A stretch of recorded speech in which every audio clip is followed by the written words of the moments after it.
The headlines have long been dominated by men, but Silicon Valley companies are increasingly seeing women in charge.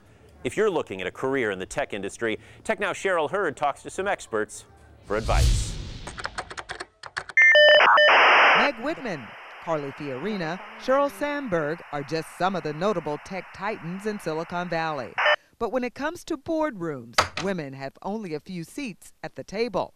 I work with teams who build features on Facebook. Now, Jocelyn Goldfein is a part of an elite class of tech engineers. I'm part of the management team in engineering. And she is a part of an elite class of technology engineers. I think that, when girls look in the room and they see a lot of guys and not too many women, they think, oh, that room must not be for me. Jocelyn Goldfein is a software designer and director of engineering at Facebook. The only thing I don't love about my job is that sometimes I'm the only woman in the room. And if there were a few more women in the room, this would be the best job on the planet.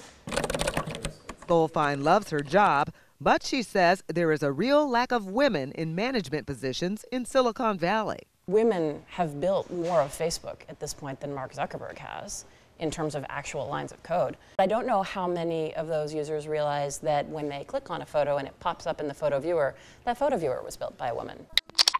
But when it comes to women holding high-tech jobs, women are not going after them.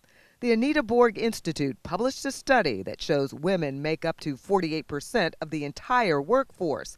But when it comes to science, tech, engineering, and math-related jobs, women hold only 24% of those jobs. Dr. Denise Grammel worked on the research behind the study. The industry has been developed around some male social networks. People tend to hire and work with and build companies with people that are just like them. So she says the good old boy network is very much alive and fading slowly. Women need to learn to share their accomplishments and toot their horns a bit more, that they don't always put themselves forward for promotions and just sometimes approach things in a different way. Because maybe they don't believe in themselves that they can do it. And I think that you've just got to hold your breath and leap and try it. Goldfein isn't alone at the top at Facebook. The company's number 2 is Sheryl Sandberg. She is the chief operating officer at Facebook, helping pave the way for others to follow.